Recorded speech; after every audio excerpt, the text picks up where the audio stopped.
as a light vibe. كويس ان اللي انا قلته ما تسجلش. um, uh, we're here to learn ourselves, myself included. I'm hoping to keep this like as less formal as possible, without really being sloppy. Um, يعني I like to think that I'm a laid back person. Let's keep it like a light vibe, good energy, bring good attitude. Let's be nice to one another, and do whatever your thing that makes you think really well, because you're gonna need your brain for this hour and a half that we're gonna spend together. And let's keep it interactive. I can, rant for a long time, but that's not the purpose here. Unfortunately, this is an online course. We don't get to sit in the same room together, but we can make it work. Yeah, I mean, alhamdulillah, we have the tools to make this work and make it interactive. Um, but it's a two-way thing. I can't take on, making you speak, or pay attention or interact with my questions. So it's a two-way street.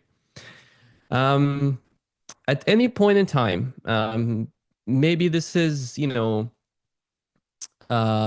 working for you. You've seen this before. You had like, mashallah, a lot of people here have experience before. Maybe this is stuff they have seen before, so it's not really useful to them. Um, there's no hard feelings. If you say, you know what, this is not working for me, I'm just gonna drop out. I'm not gonna be offended in any way. Or if you feel like there's something that you want to tell me about the way I teach or the things we cover or whatever, feel free to reach out. Absolutely no hard feelings. This is the first time I've done a course at this scale, and I'm still learning how to do it properly. So absolutely no hard feelings. Okay.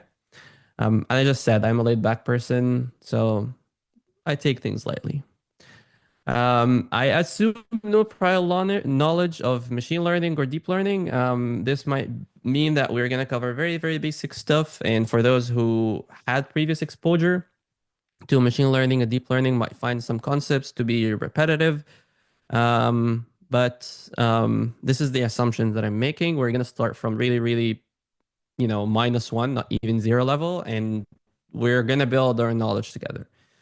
I do assume, though, that you have a little bit of Python coding experience so that when we get into applying some of the stuff in like PyTorch and whatnot, or, do some math in Python, that I don't really have to explain why certain pieces of code are written. I will do my due diligence to try and explain what the code is doing, but not exactly um, in the very detailed way, like I'm teaching you how to use Python. My general philosophy in teaching is based on layering, pun unintended, because layering and deep networks. But what I mean by layering is we're gonna take a concept, and then we're gonna repeat the same concept and add a little bit to it, and then repeat the same concept and add a little bit to it. And by doing this, I'm hoping that you're gonna build some intuition, like starting from an idea that you already know. It makes it relevant to yourself, to your mind, to your brain, and then we're gonna build some ideas on top of this idea. So hopefully, in this way, um, you're gonna be more likely to absorb newer ideas much better. Um, okay, some of the topics that I'm hoping we can cover together. This is not like an exhaustive list, and maybe there's some stuff here that we're not gonna have enough time to cover. So I would like to at least go through the first points up until the model architectures, and with the model architectures, maybe at least cover two or three of the more common ones. So like today we're gonna take a little bit of, introductions about some concepts in machine learning and deep learning, some terminology so that everyone is on the same page. I am hoping we can cover a little bit of linear algebra, some basic concepts that we can use and will use in the code, like dot products, matrix multiplications, understanding what is like a linear system of equations. How does this have to do with like deep learning and machine learning? So just not gonna make it like a theoretical math, and I'm not really, you know, I'm not going to ask you to do math by your hand because we have Python for this. If you would like to learn math by your hand, it's very useful if you have time to do it, but that's out of scope for this course. Obviously, gradient descent, that's the main inner working machine for training the model. So we're going to take a little bit of time to actually go over this. And embedded in this is a little bit of calculus that we're going to cover. Again, not really trying to teach you a calculus class, but it's quite important to understand how gradient descent works, and gradient descent is absolutely crucial for understanding how deep learning works. Obviously, we're going to talk about artificial neural networks. We're going to see a snippet of this today, if the time allows, and then we're going to talk about general concepts in the training, like the fitting, the overfitting, the cross-validation. How do we regularize models? These are all probably black boxes for most of you now, but we're gonna define everything, understand what these are doing, why they're important when you're training a deep learning model. Sorry. Okay, so some resources. So we got a really nice comment من رحاب إن هي she said she's here because she's interested in kicking start her journey to start learning and applying deep learning in her work, in her courses with her students and in her research.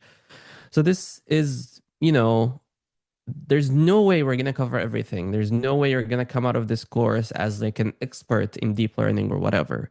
And you can make out of this course what you want. I'm hoping that I'm going to give you enough basics that when you encounter a problem, you at least know what to ask ChatGPT or what to Google. Like if you don't know what, the thing that you don't know is, then you can't really go look for it.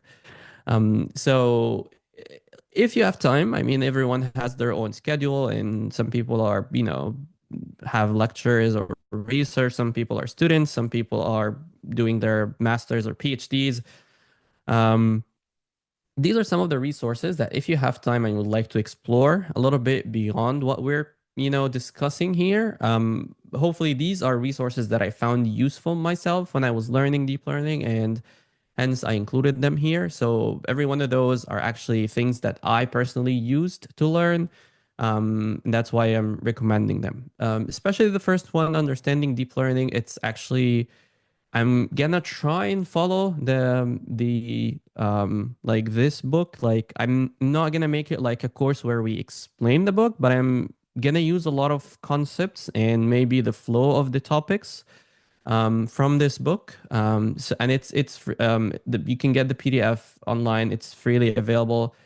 Everything I included here is accessible online. You don't have to go fishing for stuff, or you don't have to buy stuff. There is other really nice books in like if you know the O'Reilly publisher, there's like a lot of good books there, but not everyone has access to them, and I don't want to, give you some resource that you can't really get or have to pay for. So these are all like free resources. A little bit of inspiration if you need one. 2024 Nobel Prize in Physics was actually awarded to John Hopfield and Geoffrey Hinton. Both of these laid in their early works in the 1980s laid some foundations for deep learning as it is today. Actually, our VP at Genentech, Sarah Mustafavi, got into this is what she says. She says that she had a lecture from Jeff Hinton 25 years ago at the University of Toronto, and this is where she got excited about deep learning and started to pursue the entire computational biology as like a career. And at the time, deep learning was actually pretty underdeveloped, like massively underdeveloped. They used to do equations by hand, and no one had any faith in that field that, this is going to become a thing of the future or anything. And Jeff Hinton was working for Google, what is it called? Google DeepMind or something. I can't remember. But anyways, he's also known as the godfather of deep learning or AI. He has his own views on how AI is going to take over, the planet. And dangers of AI and ethics and whatnot. If you're interested, go read what Jeff has to say. Nonetheless, he's a good scientist. He's done a lot of stuff for the field, for the deep learning field, and it's always a pleasure to, see what these minds, how they're developed and what they, how they perceive problems, how they think about them. Um, he got the Nobel Prize for something called the Boltzmann machine, which I'm not very familiar with, but you go do your own thing. John Hopfield as well shared the Nobel Prize with him because of his, again, earlier work, and that's something just for you to read later on. All right, so probably most of you have seen one version or another from this slide here. When we talk about artificial intelligence, machine learning, and deep learning, how are they related to one another? So the concept of artificial intelligence is when you try and build systems that simulate intelligent behavior. What we mean by this is um, um, when the machines do things that we don't explicitly instruct them to do, right? So, like, if you think about a piece of software, the piece of software is usually a set of instructions, right? So you tell the, I don't know, you tell the software when the user clicks on here, do that. When the user tells you this, do that. So there's like a very strict rules and sets and logic that the software has, and depending on the condition that the user gives them, they produce a specific output. This is not artificial intelligence. This is just the machine being programmed to follow instructions. What we mean by intelligence is that the machine could actually make some decisions without us explicitly telling them, do this or do that. And a subset of artificial intelligence is called machine learning. Now, machine learning is quite obviously is that machines learn to do stuff. And we're going to talk about this concept of learning. What does it mean that the machines learn? But in short, it means that these machines can make decisions by doing something called fitting mathematical models to observed data. We're going to explain all this, hopefully, inshallah. And then we have a subtype of machine learning. So there's different ways of doing machine learning. The machines can learn in different ways.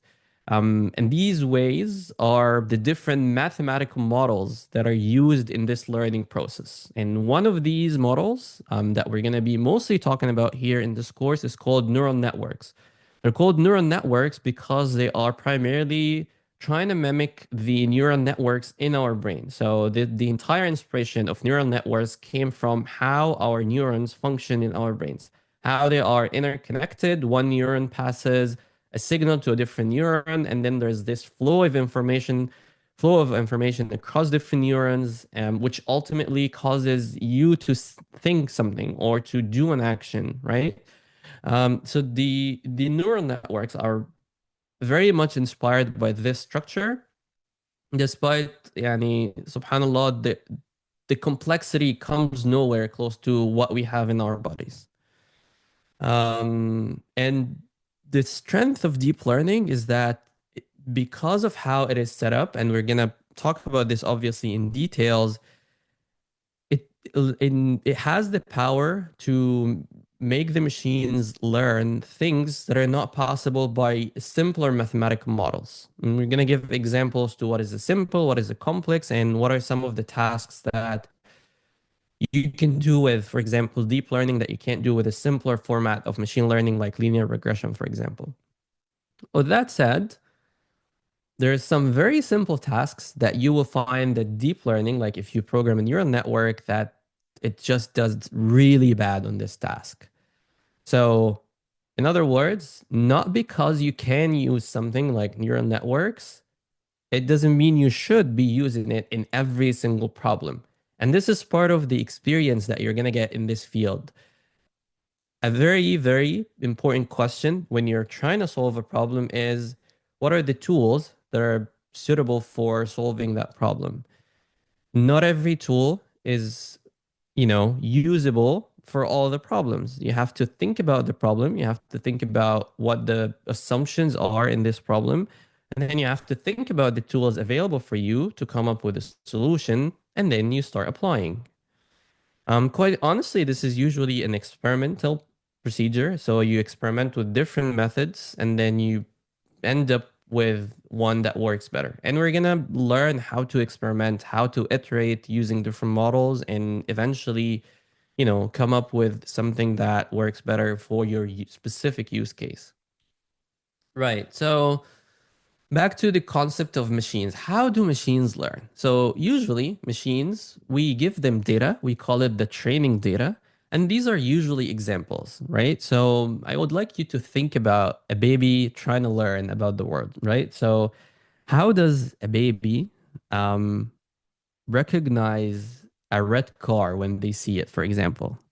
What happens is they have a physical red car in front of them, and then they hear from their parents, their siblings, or whoever around that this is called a car. So they see something. So this is, information that comes to their brains from their eyes. This is an input that they have. They see a picture, and then they hear a voice. They hear some sound which says car, right? So every time in their brain, a connection builds between seeing something and hearing a sound, which is car. So then when they see that picture, they start making the same sound that they heard from, whoever is training them, right? So there is, um, they see a picture, they remember that they heard the noise car, so they make the noise car. And this exactly what the machines use in order to learn. We give them examples, input and output examples, and we're gonna go through these, what they look like, right? And then there is a process called parameter fitting, which means that in trying to learn, yeah, unlike the child example that I give, we don't really understand what math go behind, trying to learn. You probably have to repeat it 100 times until the child starts to call car when they see the picture of a car. But we don't really know what the math that happens inside their brain. There's probably some chemistry, some neurotransmitters in the brain, and there's like pathways, and you can go and, read about the learning and how it happens and how neurons connect to one another and whatnot. But in computers, it's actually pretty simple. There is a mathematical equation that tries to transform the input to the output. Meaning, when I give you a piece of data as an input, there is like a black box. There is a mathematical formula, an equation, which the computer uses to process this input and then gives you an output. And in the process of learning or training, this is what we're trying to learn. And then a very important concept that we're also going to talk about is called loss function. Well, loss function, or sometimes also called a cost function, this is a crucial part of training, and this measures how well our predictions match the actual data, right? So, for example, if I'm learning how to if a computer is learning how to recognize pictures of cars or cats or dogs, you give it a picture of cat and then you ask it, what do you see here? And then it's like, oh, I see a dog. So this is wrong, which means that the model hasn't learned what a cat looks like. You keep doing this maybe 100 times until it learns what a cat looks like and starts giving you the correct answer. So when you give it a picture of cat, it tells you this is a cat, right? So the loss function is basically you're trying to see how well the prediction of the model matches the ground truth. We call it the ground truth of or the actual input of the data. And obviously, for this entire process to work, we have to keep optimizing. And there are algorithms to optimize. And when we talk about optimizing, what we're aiming to do in the optimization is we're trying to reduce this loss function. What do we mean by this? Think about this loss or cost function as a penalty.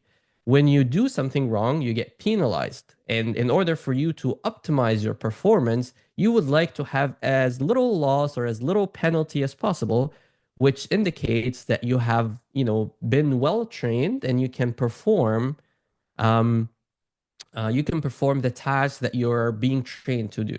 Okay. Um, all right. Any questions so far? Like, no? Okay. There is a But, question in the Q&A section asking about the material, if it will be shared or not. by material, do you mean slides? Yes, I'm assuming. I mean, I haven't made up my mind, but I mean, if you really, to be honest, I started making these slides yesterday. So I don't like making slides. I'm quite lousy in making slides. If you really like them, you can have them.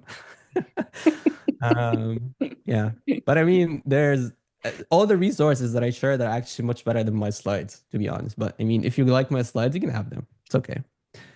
Um, The okay. video also will be shared, inshallah. Yeah, yeah, inshallah. So it's recorded, so we can watch the recording as well. So yeah, inshallah.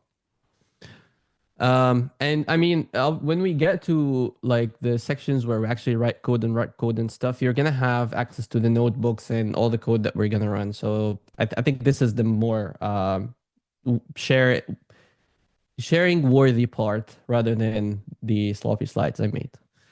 Um, all right. So no more questions.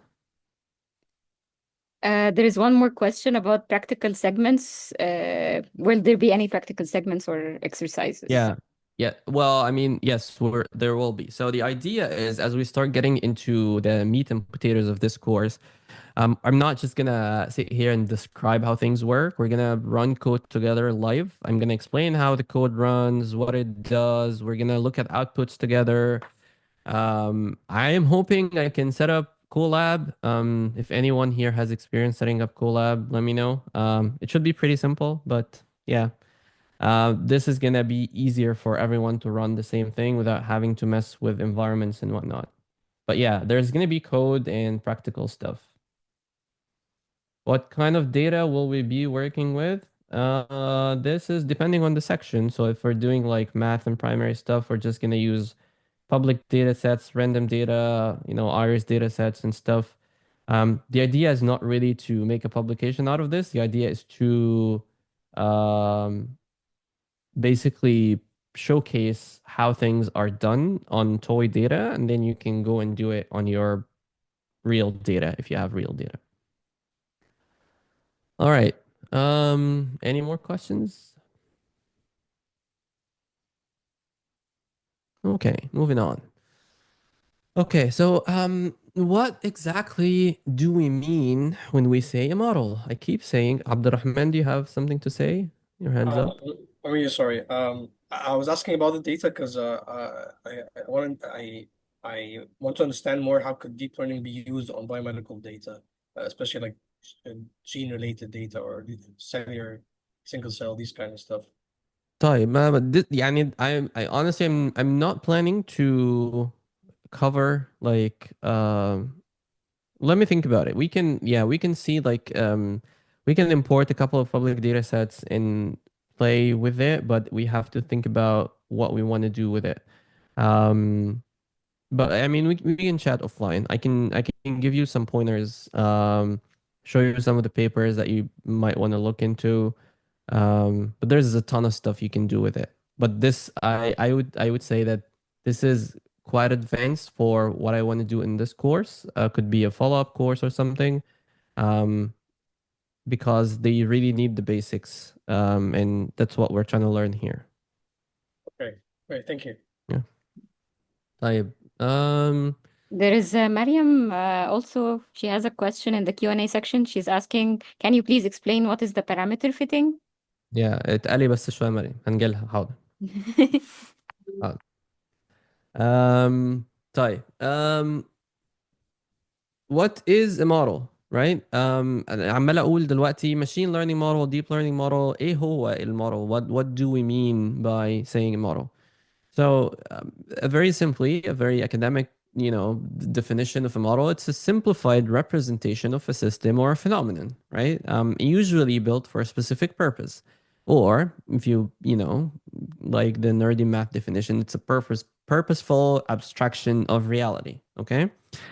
Um, what we mean by this is everything around us has its complexity in one way or the other. And in order for us to study anything for that matter, we usually abstract away some of the, irrelevant pieces, as we call them, or, sources of noise, if you will, or quite simply, things that we cannot account for, we cannot possibly account for. And then, because of this idea of a simplified representation, this leads to the next, very popular, very common quote that you hear all the time. All models are wrong, but some are useful. And this comes from a British statistician, George Box. If you've read any statistics books or, attended any lecture for any of the, well-seasoned statisticians, they always tell you all models are wrong, but some are useful.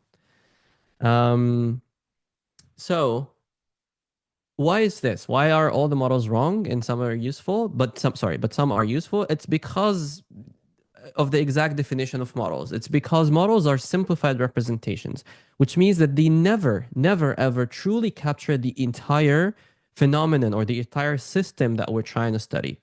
For example, if we've been talking about mathematical equations, and mathematical equations are very, very specific. There's like two sets of variables, and they define how these relate together numerically. And it just in reality, things are not really controlled by numbers. There is a degree of stochasticity or entropy or whatever you want to call it embedded in the entire universe on all levels. That's what makes, the abstraction of things very, very difficult to, to our very, very difficult to get in a very accurate way, or to quite simply match the ground truth.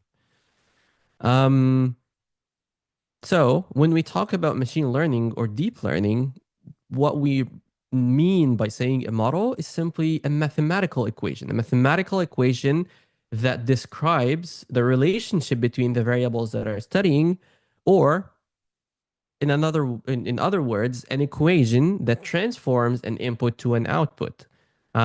This is exactly what we, refer to when we were talking about the training data. Is we have an input, we have an output, and then you have a black box called the model. And this black box is just an equation that transforms the input that you give it to the output. We're going to get, two examples, and hopefully this is going to become clearer to understand.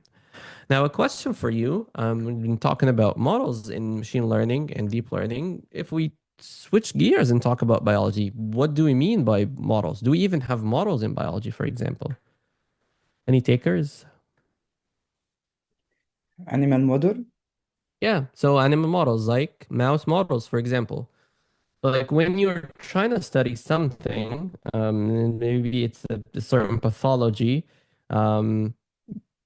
you can go and take human samples and try to, give them some experimental therapies and whatnot, but this is going to be massively wrong and unethical, and no one is really going to let you do this. So what you do instead is you try and create a model that mimics what happens in humans. Is this, the perfect situation? Obviously not. Absolutely not. And people have fallen, time and over in the same mistake of assuming that the model is really capturing the true complexity that they see in the real disease, for example. Sometimes you have differing cell types between mice and humans. Sometimes you have the same cell types, but they have different biochemistry inside, or they have different receptors, or they respond differently to the same stimulus that you give them.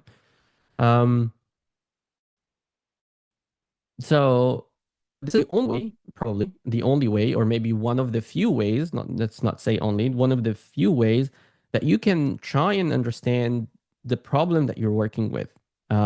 Because the alternative, as we said, is to work directly on humans, and that's not possible.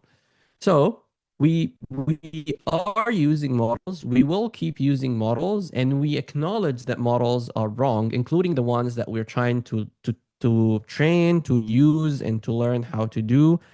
We have to know, and this is very important, you have to know that everything that you do is just going to be wrong one way or the other. Even though we're going to train some models together that will have 100% accuracy, this is because they haven't seen the data that makes them wrong. So if you see a model that performs really well, no, it's because the data that you're using is just, easy for the model to solve. But if you give it some challenging data, you will see that it starts to struggle. And I'm talking about the most complex models that you can possibly train. All right. So, as an introduction, because we are assuming no one is here has learned what machine learning is before, we have a question, Noor. Can we train the model like on malicious or benign cells? So it will be real data, and there is nothing about security and these things. Yeah, you can train models, but then you have to think about in order to provide images for, tumor cells, you have to take these cells out of their context, you have to some way process them, stain them, and then provide images to the model. And in all of this, you're messing the biology up, right? So you're freezing the tissue in a single point of time, and then you're studying what's happening. So you're still losing the information. So whatever you're learning in that model is still going to be an incomplete truth. Does that make sense to you? Yes, of course. Okay. Okay. Thank you. By the way, Gama, feel free to use whatever language that works for you. يعني and if I'm not very clear in my explanation, لو حد يعني عايز اكتر ان انا اشرح بالعربي, feel free to say this. It's okay. Just bring this up, okay? طيب, yeah, three main areas of machine learning. By and large, when we talk about machine learning, how machines learn, there are three different kinds of learning. There's something called supervised learning. And then there's two other types we're going to get to, unsupervised and reinforcement learning. But the first type is supervised learning. So what do we mean by supervised learning? In supervised learning, the idea simply is we're giving what we call labeled examples to the computer. So back to the example of saying, teaching a kid what a car is. You give it the picture and you tell it this is a picture of a car. So this would be a supervised example. You give it the thing that you want the model to learn, and then you tell it what output is expected to come out of it. Because then you're gonna, after it learns from your training data, you're gonna give it a picture that it hasn't seen before, and you expect that it can tell you whether or not it's seeing a car. Okay? So that's the premise of supervised learning, is that the machines learn from labeled examples. And we have two different kinds of learning in this category, and that is regression and classification. And the difference between them has to do with the type of data that we're dealing with. In regression, we are predicting continuous values, continuous values, obviously. Anyways, in classification, we're trying to assign inputs to categories. So what do you mean by this? Okay, let's first talk about the data types. And we mean data types in a statistics or machine learning context, because if you talk to a software engineer and you say data types, they're going to say, oh, integers and floats and strings and whatnot. But we're not software engineers. We talk about machine learning and statistics. So data types for us mean continuous data or categorical data. Continuous data, think about anything that is numeric in nature, has any, infinite possibilities, right? Height, anything could be from like 0.00001 centimeter or millimeter or nanometer, whatever, up until like 10 meters tall. So there's absolutely no cap on how many possible values height can take, right? And it just comes to the accuracy of measure that you're applying. Like same for weight, for scoring anything, any score, price of stuff, right? So these are continuous measurements. So these can take any possible value. And then you got the categorical value. So a categorical data type means we're dealing with very distinct values. In that case, we talk about, for example, disease diagnosis, right? So let's say you got a patient, the patient it's a cardiac clinic, so the patient is going to have something like, maybe hypertension or stroke or I don't know. What else can they get? Myocardial infarction, whatever. So there is only so many diseases then, a patient can have, especially like within a single scope of medicine, for example. Picture identity, for example, a cat, a dog, a car, a horse, whatever. So there isn't like infinite possibilities what a picture can look like. Cell types, for example, could be, I don't know, an epithelial cell, an endothelial cell, a T cell, a B cell. So this is what we mean by categorical, that you have a limited number of values, and these are usually distinct values. It's not an infinite possibilities. This is the main difference between regression and classification. Regression deals with the continuous numbers, and classification deals with categorical data. These are examples taken from chapter 1 from the book, for example. This is an example of regression. So, for example, you're working for, a company. This is quite popular in machine learning books that you hear this example a lot.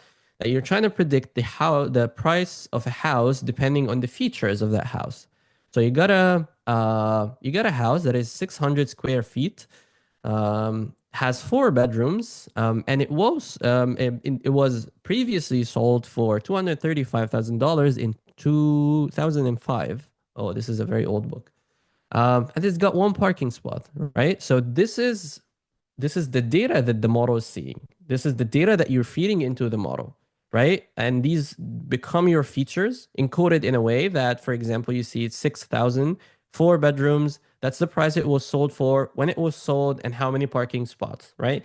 And this is obviously something that you can change depending on how how you process your data, how you feed your data into the model. This is something that you control. And then this is the model that you actually build in order to learn the pattern and be able to predict what the price is going to be today, right? So your prediction here, this is the model output, is a single digit. This is the price, number indicating the price of the house today, given all the data that you provided the model. So you see here that this is an example of regression because these are all numbers, right? So these are all like, it could be 5,999 square foot or 6,000.005 square foot, whatever, right? So you can have as many numbers as you want for any of these inputs. You pass it through the model, and eventually you get a single number. So this is called regression. Okay. Another example of this, which is not very obvious, you have this molecule here. This is obviously a chemical structure. And then somehow you turn this into numbers. And this is a process that we're going to talk about like later on if we get into the transformers, the encoders and stuff like this, where you actually take something like a chemical structure, you quote unquote encode this into a language that the machines can learn. So by the way, machines only see numbers.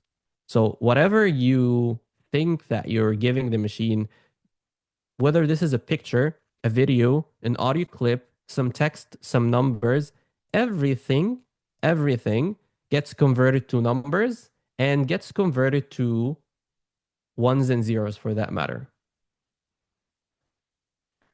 في مشكلة في الصوت يا جماعة؟ I just got a message that there is. لا الصوت لا، تمام. تمام. طيب أنا معرفش يعني عمر أنا maybe the problem comes on your end. بس لو الناس كلها بتقول الصوت تمام, I assume the problem comes on your end. طيب, back to what we're saying. So yeah, everything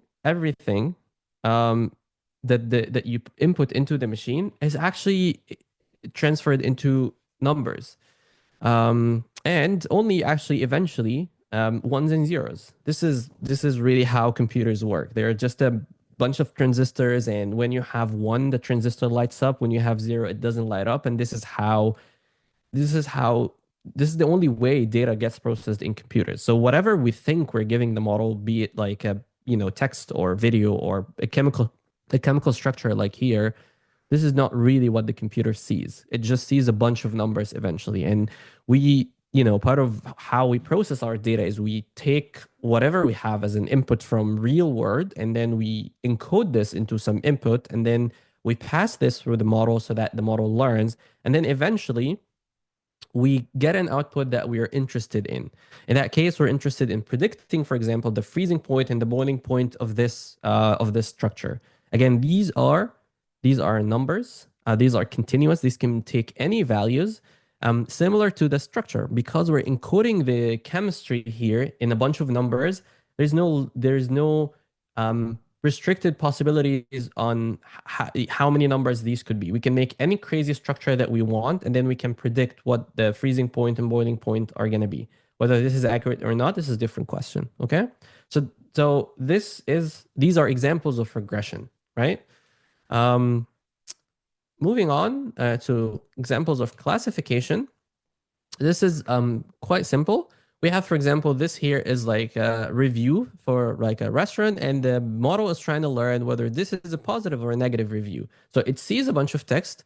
The same thing here, you see that the model input in that case, these words that were given were translated into some numbers. We get into the transformers. If we do, these are called tokens, if you've heard the word. And these are numerical representations of these words, and the model somehow is able to learn the meanings of these words by tokenizing or encoding these words, and then processes whatever input you're going to give it, and then it will give you these. What you're seeing here as an output, these are actually probabilities. So a probability that the text that I'm seeing comes from a positive mindset, or or the probability that this comes from a negative mindset. And obviously, the higher probability decides what the model decides what the final decision or the final output of the model is going to be.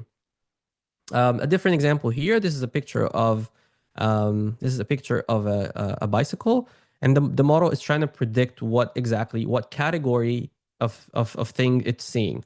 Now here you're seeing these numbers are actually information encoded in every pixel in the image. So you see here, for example, red, green, and blue, because these three numbers correspond to a single pixel.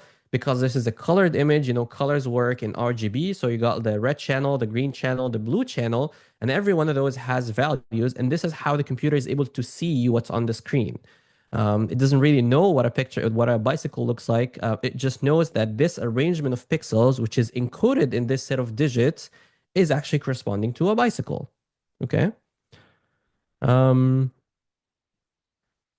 Ella is asking, are we using statistics inside the model? You can do whatever you want with the model. You can have the model output, parameters of a statistical distribution, like a mean and a standard deviation. And in that way, you're predicting a statistical distribution. You can have the model, I don't know, spit out a mean of something. You can have a model spit out any kind of statistic you want. So whatever you design the model to do is what the model does for you. How long is the lecture? We're hoping we're going to be done around 9 my time, which is, I don't know, it's 20 more minutes. Hopefully 20 more minutes. I have a question from Jenna.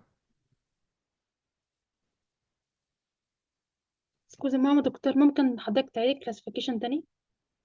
طيب الكلاسيفيكيشن هو عبارة عن ان انا عندي مجموعة من لستة من الحاجات. تمام. انا عندي دلوقتي مثلا انا بحاول ابني موديل اشوف الريفيوز اللي جايه للمطعم بتاعي. الريفيوز دي حلوه ولا وحشه، من غير ما اقعد اقرا كل ريفيو وافهم. انا مثلا عايز اعرف في اخر اليوم انا جالي 500 ريفيو مثلا، مطعم جميل قوي.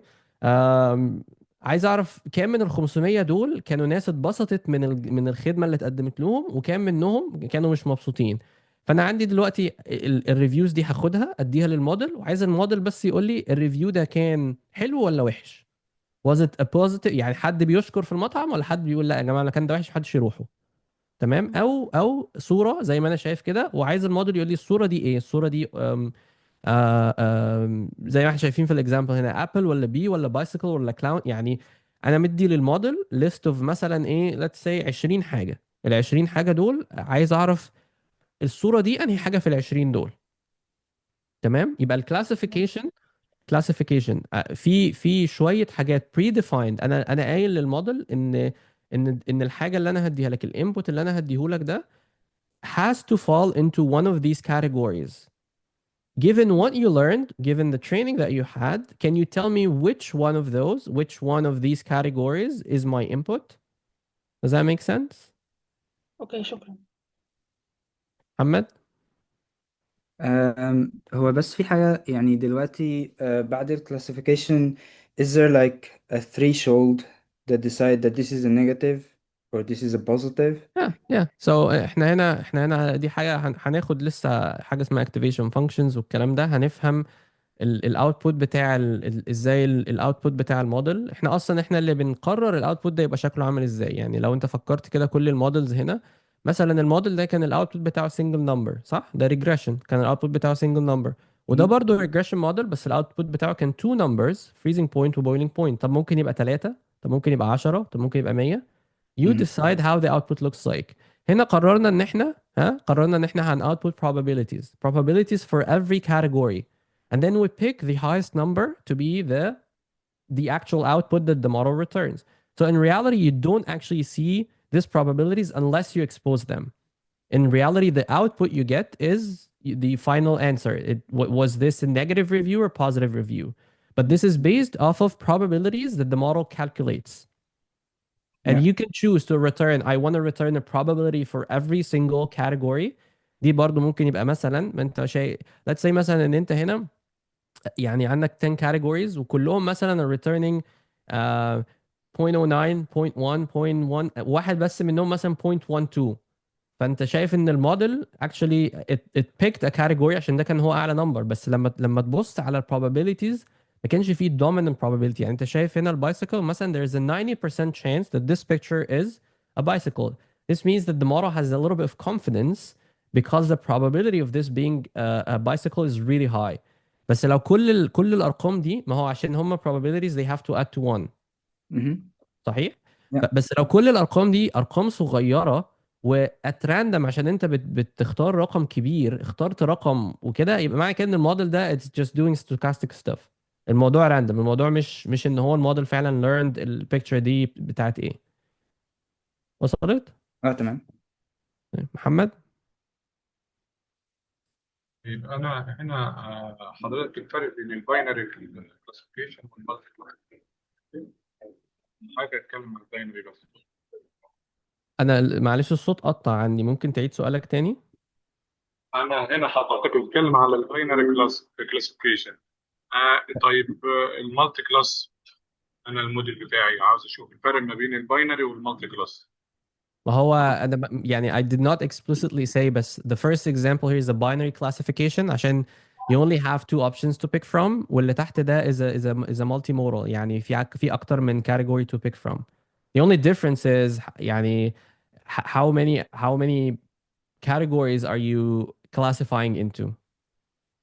الموديل اللي هو باينري انت بس عندك حاجتين، يا اما positive يا اما negative. لكن المالتيبل كلاس انت عندك different classes و eventually you output the probability. The inner workings make no difference because eventually if you look at these two outputs here they are both probabilities. الفكرة انه هنا عندك more classes so you output a probability for every single class. When you have only two categories لما يبقى في اتنين حاجتين بس you output two probabilities. If you have 10 you output 10 probabilities. بس the inner workings are the same. ده جاوبت سؤالك يا محمد؟ شكرا جزيلا. تمام. كان في رحاب كان عندها سؤال بس هي سؤالها اختفى في وسط الحاجات التانية. كانت بتقول صح. ال abundance data percentage data would be considered categorical since it has a cap even if it's a number. Yes. لا مش categorical بقى. Abundance data I would treat as regression. هي يعني تمام. ما هو احنا برضو يعني هي بس having a cap بمعنى انه مثلا abundance it has to max out 100% مثلا. فاهم سؤالك؟ Yes, exactly. بس it can take an infinite possibilities within the 0 to 100. يعني Yes. if you want to get really more advanced you can do something called binning. بمعنى ايه؟ بمعنى ان انا I will make 10 categories of abundance. One binning ان انا anything that is between 0% to 10% can be within the first bucket, and then 10% to 20% will be in the second bucket.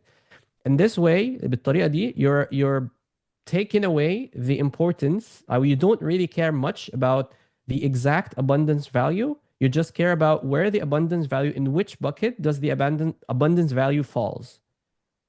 Okay. And this is Okay, something perfect. that you see some of the models, like لو حد قرأ قبل كده حاجة اسمها SCGPT. This is a GPT model for single cell data. They do something, they do binning of gene expression. For example, instead of saying the gene expression value is X, they bin the gene expression values into different bins. فمثلا الabundance data, you can treat it the same way. You can either take it as like this is a continuous data, this is a continuous data, فهاخد كل value for what it is, وهعملها على انها regression problem, أو I will have to bin my values. فبالتالي this adds an extra step انه هاخد الابundance بتاعي هشوفه fits into which bucket او which bin، وبرضه ساعتها ده هيغير الاوتبوت بتاعي. يعني if you're trying to predict مثلا الابundance, you're gonna predict which bin. يعني الاوتبوت بتاع الموديل هيقول لك the abundance value is probably somewhere between 20 and 30. This will be your output of the model. If this is a regression problem, the output of the model would be like the expected abundance value is 26.75%. وصل الفرق؟ yes, perfect. Thank you. شكرا جدا. Thank you. طيب moving on عشان الوقت ما ياخدناش. احنا كل الكلام ده كنا بنتكلم على حاجة اسمها ايه supervised learning، تمام؟ اللي هي احنا شفنا ان احنا as the model is learning احنا بنديله pairs of data، والداتا دي هي labeled. يعني انا بقول للموديل انه يعني for example هنا انا اديته هنا data، اقول له انه الانبوت بتاعك الفيتشرز بتاعت البيت كذا، والسعر بتاعه كذا، الفيتشرز بتاعت البيت كذا والسعر بتاعه كذا، الفيتشرز بتاعت البيت كذا والسعر بتاعه كذا. خد بقى بيت انت ما شفتوش قبل كده، قول لي السعر بتاعه يبقى كام. فهو عشان يبقى تريند انا اديته البيرز اوف ذا داتا اللي هم الانبوت والاوتبوت وليبلد، هو عارف هو ايه. في الصور في الكلاسيفيكيشن انا اديت له 100 صوره فيهم عجل، وقلت له دي صور عجل ودي صور قطه ودي صور كلب، وهو شاف كل الصور دي. وبعد كده لما هاجي اعمل له تيستنج اشوف هو شغال ولا لا، هدي له صوره هو ما شافهاش قبل كده، وهاكسبكت ان هو يديني الاوتبوت بتاعه. تمام.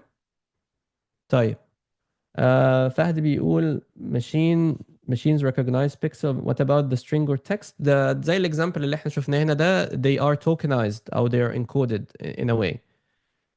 eventually everything comes to numbers زي ما قلنا، والnumbers دي even at more like lower level assembly بيبقوا zeros and ones. تمام.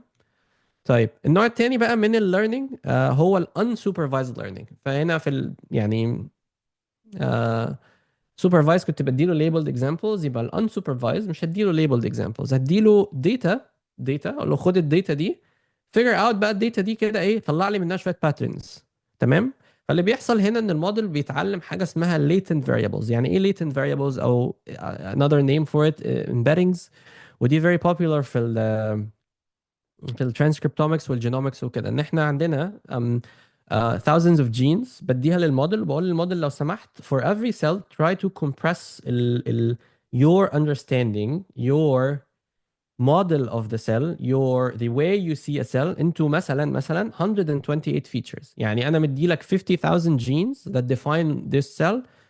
خد انت بقى الانفورميشن اللي في ال 50,000 genes دول واخترع لي 128 dimensions that represent this cell. وده هنا اسمه ايه؟ اسمه latent representation او الامبيدنج بتاع السيل. ودي هو ده اللي الموديل بيحاول يتعلمه in the unsupervised learning.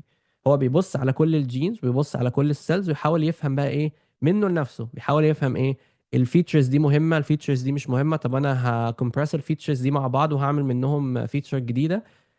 المهم eventually ان الموديل بيكمبرس الداتا اللي هو شايفها، الفيتشرز اللي هو شايفها into a smaller space that can represent ال features. تمام. طيب how can I make sure that I have included enough input data? That's $1 million question. Depending on the model, depending on what the model needs, depending on what you're training, and depending on how clean the data is. Do you need more data? Do you need less data but cleaner data? These are all very problem dependent questions to answer. But there is no golden rule. There's no rule of thumb. إنه مثلا you have 10,000 pieces of input data, خلاص you're good to go. For models, you can have millions of data points where it's not enough. For other models, you can have 200 data points and it's enough to learn.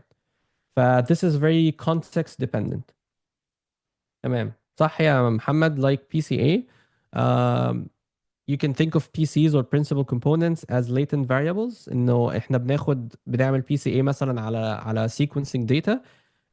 We compress the entire gene feature space into 50 PCs, where the PCs, every principal component is supposed to capture the variance of the data. And with the PCs, you have the loadings. فمن اللودings دي تعرف أنهي genes contribute to which principal component وهكذا.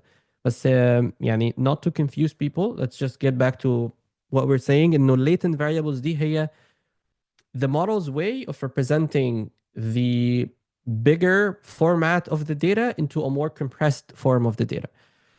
One very popular example هنبص عليه حاجة زي الكلاسترنج. حاجة تانية بقى اللي كل الناس دلوقتي بتستخدمها اللي هي الجنراتيف ابلكيشنز، زي مثلا انه المودلز اللي بتعمل images او اللي بتعمل text او اللي بتعمل voice او الكلام ده. How does it يعني how does the model learns how to make a picture of cat؟ اللي بيحصل انه the model sees 5,000 pictures of cats. So it starts to learn what makes a cat. It starts to abstract away a cat. What does it mean to be a cat? For example, it learns انه عندها عينين، عندها whiskers، عندها بق، عندها مناخير. It has some fur. ودانها عامله بالشكل الفلاني. فهي دي اللي اسمها latent variables. انه الموديل شاف enough input data اللي هي enough pictures of cats in this context. ومن البيكتشرز دي اتعلم what makes a cat in a very simplified way. فبالتالي لما اقول له ارسم لي cat from scratch، هيروح هو على الليتنت سبيس الكمبرسد فورمات اللي هو اتعلمه، وهيبتدي يشوف الكات دي عندي in my own word in my own representation there are some features موجوده في الكات دي، وهيبتدي يعمل لها ايه؟ هيبتدي يعمل لها recreation. هيبتدي يعمل لها لو عايزين نستخدم لغه الديب ليرنينج شويه، عمل لها الاول encoding علشان يتعلم الليتنت representation، هيبتدي يعمل لها decoding علشان يبتدي يخلق منها، يرجعها من الكمبرسد فورم للفول فورم تاني، اسمها decoding. تمام. طيب example هنا زي ما قلنا الكلاسترز. الكلاسترنج مثلا دي حاجه اي حد بيشتغل ب sequencing data او biological data. Part of processing the data دايما ان احنا بنعمل clustering للداتا. الفكره انه there are different algorithms that take the entire gene space and does some grouping of the data into what we call clusters. Clusters يعني groups زي ما احنا شايفين هنا مثلا. كويس. والفكره انه based on the features of the input data انا بحاول اشوف الداتا بوينتس اللي عندها similar features واحطها مع بعض. اقول الجينز في شويه السيلز اللي هنا دي for example، او لو this is bulk data، لو الجين اكسبريشن في شويه البيشنتس اللي هنا دول مثلا they look very similar, which means ان البيشنتس دي somehow they are coming from the same group. Maybe these are the same age group.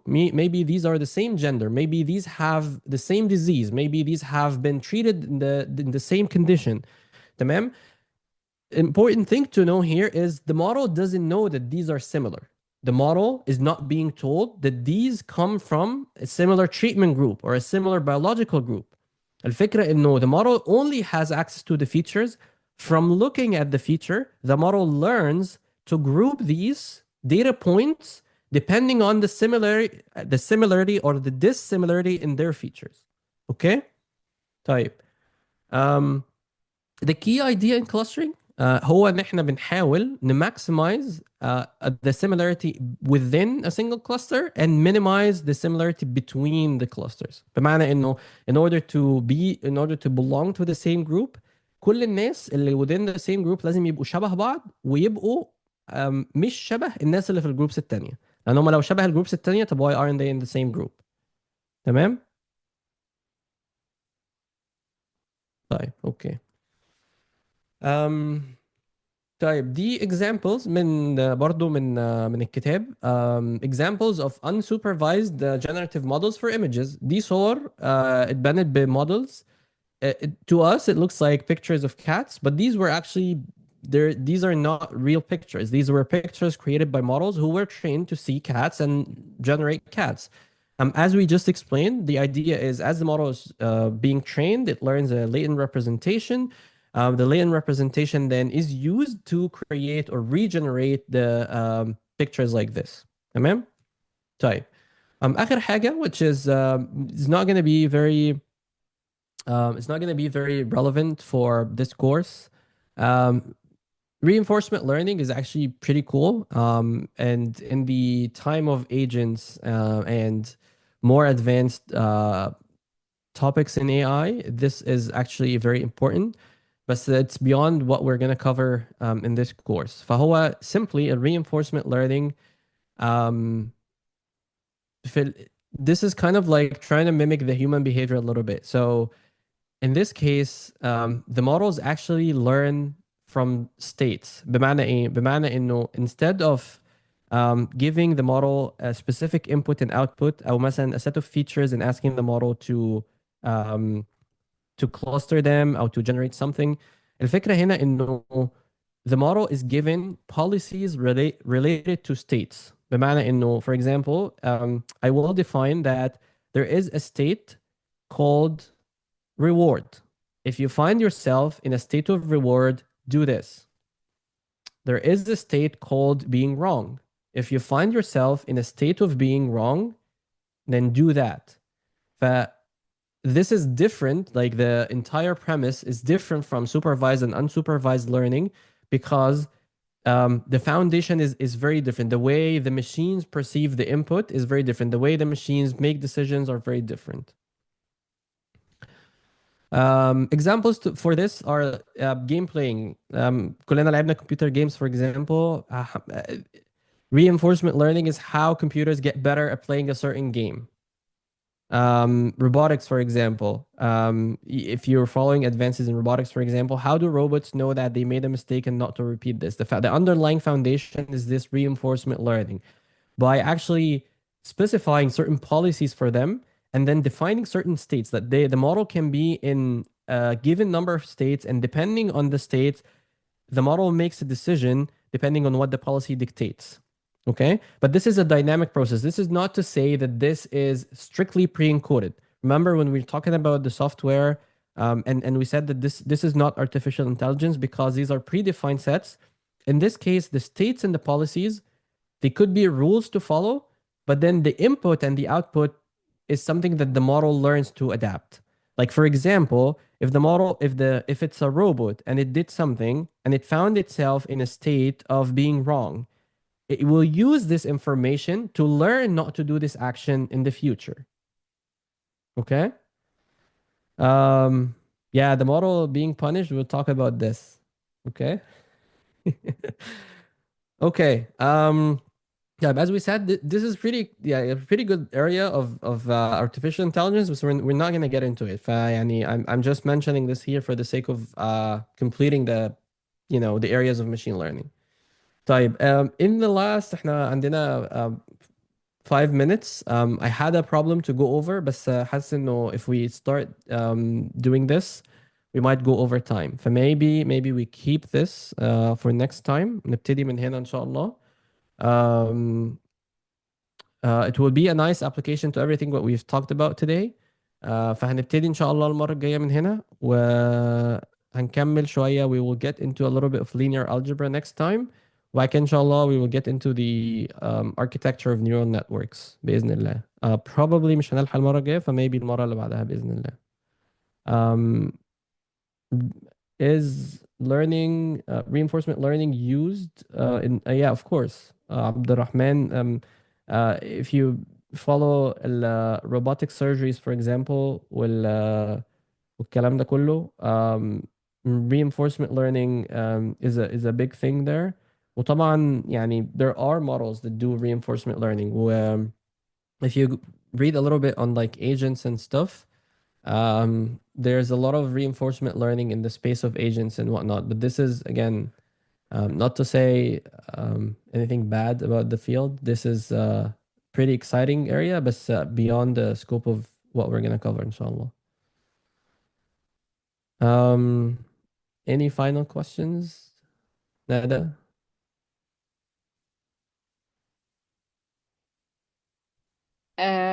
انا بعت اللينك بتاع الكابستون على الشات عشان لو الناس هتسجل. هما هيبقوا 30 بس، يعني maximum 30 students. شكرا جدا دكتور عمر.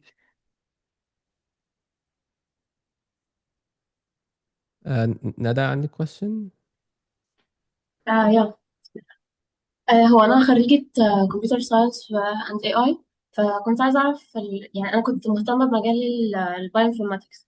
كنت عايزة أعرف هل الكورس ده هيكون مفيد ليا، لأن يعني الليكتشر النهاردة كانت كلها بيزكس بالنسبة لي. فهل قدام شوية هيبقى في كونسبت مفيد ليا لو أنا عايزة أدخل في المجال ده؟ Bioinformatics strictly بصراحة there's not going to be much coverage. يعني we might try to do something that is genomics or transcriptomics related in the capstone project.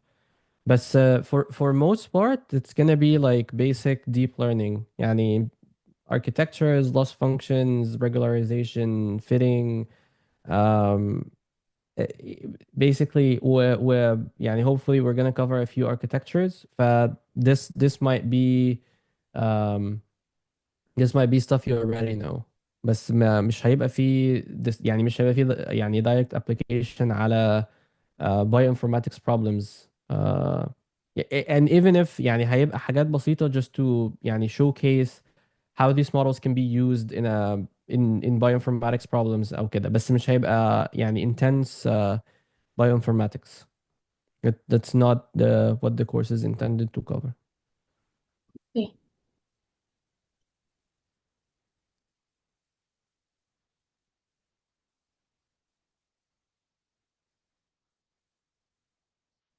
في شهد عامر. اتفضلي شا. تمام. انا دلوقتي انا في سنة اولى. اي نعم انا فهمت كل اللي حضرتك شرحته. انا سنة اولى بايوتكنولوجي، فالاجزاء دي انا فهمتها. بس هل بعدين الاجزاء بقى هتتعمق قوي، فممكن هيكون صعب عليا اللي انا افهم اللي حضرتك بتقوله كله بالانجلش، فممكن ندخل شوية عربي؟ طبعا ممكن جدا. واي يعني this is a يعني general rule لاي حد. لو انا شرحت حاجه it didn't come across clear، ما كانتش واضحه، يعني وقفوني قولوا لي عيد الحته دي تاني قولها بالعربي. and there is no absolutely nothing wrong with this. الهدف هنا تمام. ان كل الناس تفهم and each you can yeah you can do whatever you want to understand. تمام. تمام، شكرا لحضرتك. طيب آلاء. هاي دكتور. كنت عايزة أسأل حضرتك فين ألاقي داتا تبقى مثلا transcriptomics أو proteomics تبقى well documented ويعني شغالين machine learning models أو كده، زي مثلا كاجل. بس كاجل عليه أكتر حاجات بتبقى يعني clinical data أكتر ما هي يعني omics data. There yeah usually my go-to would be papers. أو packages software packages published of papers. They always have either public data sets to showcase their new methods, algorithms, whatever. Or they have simulated data, which is usually available in whatever package they publish. Personally, this is what I use. يا إما data coming from papers, يا إما data coming from packages. Most of the packages have toy data to showcase, like to run through tutorials and stuff. Okay, thank you If you so need much. something very specific, let me know. I can try to look for something for you. Yes, can I text you on LinkedIn or something to Yeah. maybe send me some papers? Thank you. Thank you so much. نور. هو حضرتك المفروض الكورس بيبقى يعني deep learning وبايوميديكال، فأنا كنت عايزة أعرف البايوميديكال هيخش معانا ازاي، يعني بس training data ولا عبارة عن ايه بالظبط؟ يعني احنا هنحاول as we explain concepts هنحاول ان احنا نقول how they are applied to problems in the biomedical field. يعني الفكرة انه I cannot dive too much into biomedical problems without making sure that the basics are covered. لأنه if يعني um, what do you call it? If we talk about the problem and then I start to talk about solutions and models and architectures and most people don't understand what I'm talking about, there is no point in covering this. Does that make sense? فهو the Not biomedical making part would be me trying to يعني the example مثلا هنا اللي كنا وقفنا عنده this has to do with a little bit of like research data and stuff بس هنتكلم عنه المرة الجاية ف maybe wait for a couple more lectures to see if this is what you expect or not. خلاص اوكي. هو انا عشان يعني المفروض ان انا في رابع سنة يعني كمبيوتر اند داتا ساينس، فأساس الحاجات دي كلها اوكي اخدتها، فاللي هو مستنية البايو ميديكال يخش.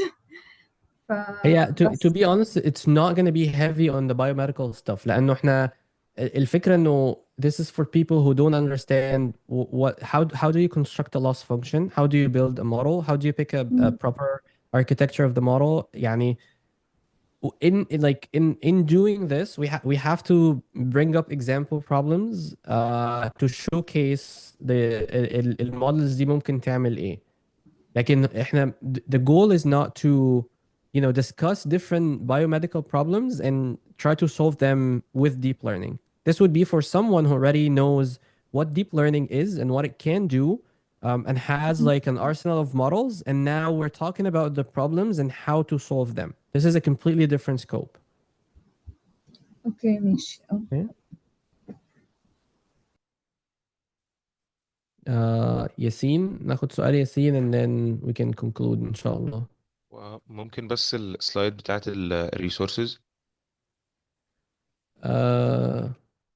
سلايد بتاعت الريسورسز ممكن تاخد اوكي actually فيها links يعني ف اوكي خلينا نشوف كده ممكن اذا في ايميل ليست او حاجه ممكن نبعت الحاجات دي في الايميل ان شاء الله.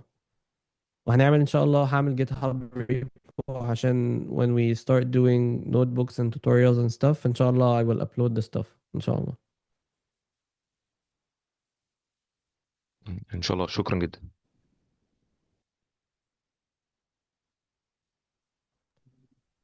طيب يا جماعة جزاكم الله خيرا for your contributions today. إن شاء الله تكونوا استفدتوا، ما يكونش وقت ضايع. وإن شاء الله نلقاكم على خير الأسبوع الجاي. السلام عليكم. وعليكم السلام. مع السلامة يا دكتور. مع السلامة.